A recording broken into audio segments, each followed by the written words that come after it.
So now on another note though, Wick, you know, we were just talking about Ja Morant, you know, he needing to make a change, but then we got Lil Durk on the other hand that them did a full 360 from the drill music and hit us with a positive song with J. Cole, All My Life. The song is jamming. I love it. I mean, I just was happy to see something different from Durk.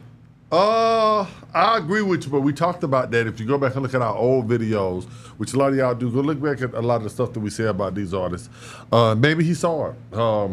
I made a statement a long time ago. I said that rappers like Durk, remember R.I.P. to King Von, Yeah. a lot of artists that died, that if they could stay alive long enough, that these type of things would eventually happen. Yeah, that's what I was telling you. That's real. And maybe we at a turning point now that he is one of the artists that was going down that same road as so many others that have passed, and maybe he'll be like the light that can show these artists, okay, you know what?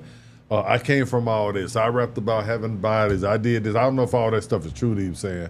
Because rappers are just actors. Just like, you know, it's no different than Denzel playing Training Day. He played a dirty cop on one. Then on the next one, he's a killer, you know, from worked at Lowe's. You know, so it's just acting. And people do need to understand that about artists. I hope an artist ain't get on there telling the truth about he don't kill somebody. But with that being said, I'm a big, huge Lil Durk fan, you know that. Yeah. Probably he's probably one of my favorite artists, young artists that are coming up. Now J. Cole murked him on that song. Oh hell no! See, there J. you Cole go. like to be fucked up with. Now J. Cole ain't no damn punk when it comes to this music. Man. But Durk, I'm happy to see him going this direction. I hope he stays in this direction, and I hope other artists that are out there right now that's kind of on the fence or doing what he was doing say, you know what, let me follow him. You're at a fork road. Yeah. You're gonna keep going this path. You're gonna go this way right here. I'm an example of that from me. From back in the day. Yeah, like I said, everybody around me done went to prison. A lot of people have died for me to sit in this seat. A lot of my friends, a lot of people, I had friends back in the day would always be like, yeah, Wick, you can't go out here and do this or you can't do that because we see greatness in you. So, maybe somebody done got in Durk head and said, we see greatness in you. Some of the OGs in Chicago and around the world have gone through to him and said, you know what, you're in a position right now that you can help the community. Cut your bullshit out. And it takes a person has to be able to receive that. So I applaud him for it. Shout out to Durk, man. Let's go. Answer me this, though, Wick, as a guy that did gangster music yourself. Right. Did you ever feel like you could have made that pivot in the middle of your career and went down a conscious path with the music? And do you feel like it would have been received as well as the gangster stuff? It probably wouldn't. One thing, but see, now Durk is a more of a well-rounded artist than I was. He has still always kind of did. He ain't done straight song like that song that you have right there that all my life, but he has always kind of like sung a little bit. Yeah. Done a lot of songs for females. Yeah. So he had a a bigger reach than I had. So I don't think that his pivot will be as hard as if I was doing it back in the day. We're talking about, I'm in the era with the Ghetto Boys. This the type of music that Scarface them did. Yeah. I'm in the era of NWA. You see what I'm saying? So then you ask yourself, what Ice Cube had been received, how he had been received, he got on there and did a song in the church. You know what I'm saying? Like, now, I will say this, Master P, he would do street music, but he would always do those type of songs for my homies, for, different stuff in the church, giving thanks to God, and stuff, all that kind of stuff, right? So his pivot wouldn't have been as hard as let's say a Scarface, or Ghetto Boys, you see what I'm saying? So, well, see, I hear what you're saying, but P did it and Tupac did it too. So why can't all artists just say, you know what? Everybody can't rap like Tupac, first of all. Everybody is not Tupac. Everybody didn't have the cachet of Master P. You see what I'm saying? Some of us, we had to stick to that. That was the only way we were eating. Yes, when it came out there in a robe and some slip-ons with no church socks, you ask your ankles if you want to. Label would have been like, oh. Did you feel pressure there to keep it gangster versus, moving it in a different direction? Absolutely, absolutely. And labels put pressure on back then. See, now a lot of these artists, the labels don't have any control over them. But back then, the labels had control on every artist. All rappers were either signed to a major artist or independent. All artists were signed to a major label or independent label. Very few had their own label. Even P them, they would say that they're independent, but they really wasn't independent. He had Priority Records pushing all that. You see what I'm saying? Mm-hmm. Yeah, and helping out with stuff that he couldn't, doors that he couldn't open, they could open it for him. So he was never really truly independent. None of them were Cash Money with Universal. They were never really truly independent. But I would say that it'll be hard for certain artists to just pivot like that when they don't have any, any prior success in doing that. I think that when you first come out, how you come out the first time, and I would tell these artists this: how you come out is how it's going to end. And if you come out with more diversity, then you can always pivot to different things. It's not a culture shock to them. It's like you telling me right now that Stevie Wonder just dropped the all rap album. Yeah.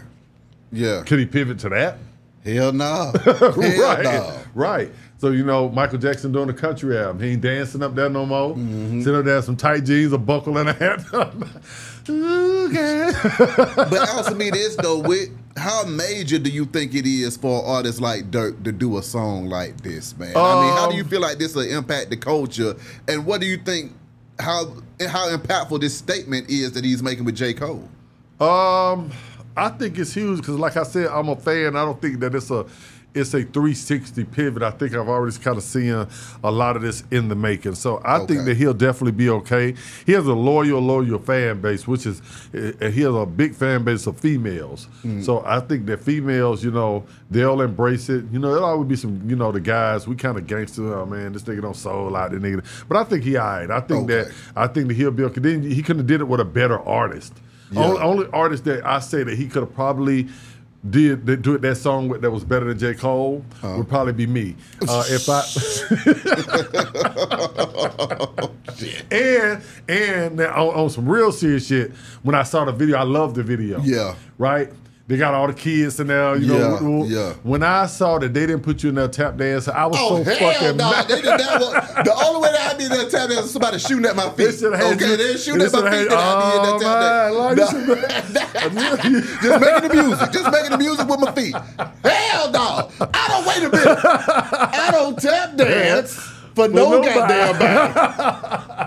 Better remember that shit. But now, how do y'all feel about, Durk making a change and a pivot in his music and coming with something positive at the same time? Do you think that this is something that all rappers should embrace to just, make it a balance? That's my whole thing, too, because, I was sitting back thinking about music the other day, man, and a lot of the stuff that the rappers, the females, and the males say in these songs, they don't mean that shit. Right. But the issue is there's no balance going the other way. So, a lot of folks are just being fed, the artistry, but they're not getting the real deal, conscious music at the same time. Back in the day, you could go either way. You could say, okay, I want to listen to gangster rap. I want to listen to some player music. I want to listen to some conscious music. I want to listen to some gospel rap. You had all of that stuff to pick from back in the day. Nowadays, I don't feel like they got that same, variety to pick from in the music. So I'm excited to see what Durk's leadership is going to trigger in other artists creatively moving forward. Well, like I said, he has a huge fan base. If anybody can kind of take that generation and make a change with the generation that's out now that we feel like is out here doing a lot of the crime in rap. Because the old school, every old school concert I go to, it ain't no fights on that no more. You might last, Usher and Chris Brown got to fighting over your shoe, your tap dance. No, hell no. You left your shoes there. I found out the whole story. I'll tell you about the story. You want to know? You left your tap dance shoes there. They were fighting over who's gonna wear them. Because the things are magical. Okay, they would have put on them shoes. Their feet would have been moving so damn fast across that stage like never before. But yeah, I think that Durk is the artist that can do it. Okay. Yes, sir. Okay, I'm with that. Now, on another note, though, Lil Wayne. I'm so mad at him. Go ahead. He canceled a concert the other day mid-performance because he felt like the crowd wasn't rocking with his new artist that he was bringing out there. Even though I got reason to believe that the crowd didn't come to see the new artist, they came to see him. So he got out there and said, you know what, since y'all ain't rocking with my new artist, then I ain't rocking with y'all, I'm out of here.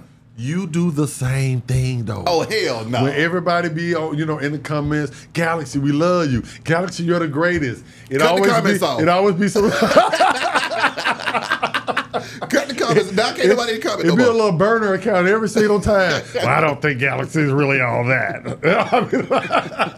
I wonder who that could be. They don't have a picture up. They don't have no. And the account says "be now." I just changed the H to an N and kept it moving. But Wayne, this was on Mother's Day, wasn't it? Mm-hmm. Wayne need to be ashamed of himself. First of all, I'm sure those tickets was high as hell. Yeah. It's on Mother's Day. Do you know how many people be high? This is what kills me. Like I said with John Morant, we go back to that. You know how many people have to save up money all year to come and see Lil Wayne? There are people that haven't seen Lil Wayne their whole entire life. That might have been the only time that they would be able to see this man. Yeah. And they might have had to save up money to do that. Not to mention there were guys and females that brought their mother. They went to share that experience together. The mother might not want to be there, but they still want to share that experience together. Because with my mother. But no, you got to think Wayne the OG now, man. He been jamming for the last 20 years. Absolutely. So some mamas out there that was 30 years old. I get that. But what I'm saying is like, okay, with my mother, she's not a rap fan, but she was still, if I said on Mother's Day, hey mama, I'm gonna take you to see this artist named Lil Wayne, she wouldn't even care who it was. Long as me and her were able to go, sit in a booth somewhere, eat some popcorn or whatever we're doing, and we could experience that together. That'd be something that she could go tell my grandmama them. Hey, I went to some rap concert, them little boy got the pants hanging out there, they wow. Yeah. But you rob them of that. So anytime that you have to think. You come out there with your ego talking about an artist that ain't nobody goddamn heard. Ain't nobody paid no $100 to see no nigga that they ain't heard, first of all. So why are you out there upset? He got this, or then not only did you heard people in the crowd, you heard that artist. You really hurt him more than anything, because now people tie that to him like, it's all your fault. You understand what I'm saying? It's all your fault that the concert got canceled because your whack ass music. You know what I'm saying? Like, that's why I would never throw you on stage behind it, because I know that people will walk out. Not if I start tap dancing. Then I'm like Gregory Hines and that motherfucker. But what do you feel? I don't tap dance for nobody. Well, how do you feel about it? Well, now, I just feel like Wayne got up there and didn't feel like doing nothing. He got up there and said, what, I'm about to take my ass home, go to bed and take y'all money and go and cool out. So I think that it's just fucked up. And my advice to Wayne would be this here. When you come out there and you do something like that, Wayne, you not only hurt the people down in the crowd that paid that money, but you hurt your artist. Now your artist has a stigma over him. People now might not even want to give his music a chance, because they like, that's the motherfucker that fucked my Mother's Day up. Damn. Did you ever think about it that way? Yeah. And then answer me this, though, Wick. Have there ever been shows that you just walked out the stage on and canceled before? I mean, there was one show that, I had ate some collard greens. Shit. Drunk I think I drunk a 40 OE. Maybe 2 pints of Seagram's gin. My God. And I washed it all down with a couple of X pills. Oh shit! So you almost died on stage. So they had to take you to the ambulance. It wasn't no you shut it down because it needed to be shut down. They didn't put you in the ambulance. And I was dancing. And like Bobby Brown, and my sack fell out. I will tell you though, I've always been, when I get drunk and stuff, I did have to learn not to do it backstage. Yeah. Because you can't overdo it. The adrenaline's going, people are talking to you, or you're feeling real good, and next thing you know, it'll hit you and then the curtain's open. So, and you out there sweating bullets, looking stupid. So maybe that was part of it. I doubt it. Wayne looked like he was coherent. I just think that he had a bad-ass ego. These rappers have bad egos. You understand what I'm saying? They get so big and they get big-headed. Yeah. And so he's probably like, how dare y'all not clap for my artist that you don't know, that you never even heard, that you probably won't even like. But how dare you still not clap for him? I mean, Hey, it makes sense to me. Y'all hit the comments. How do y'all feel about Wayne pulling that number? Do you think that he had every right to end the concert because nobody was feeling his new artist? Or do you think something else was going on behind the scenes that he just needed to slide up out of there? And then once Is he going to pay everybody money back? Is he going to give them their money back? Why he canceling shows? Yeah. Where my goddamn money? My cousin was there. I see, there you go. Wow, man. Y'all hit them comments. Let us know how y'all feel. Be Hot Radio shouted. OG Gangsta Wicked. OG Gangsta Wicked. I'll let y'all in a minute, man. Yes, sir.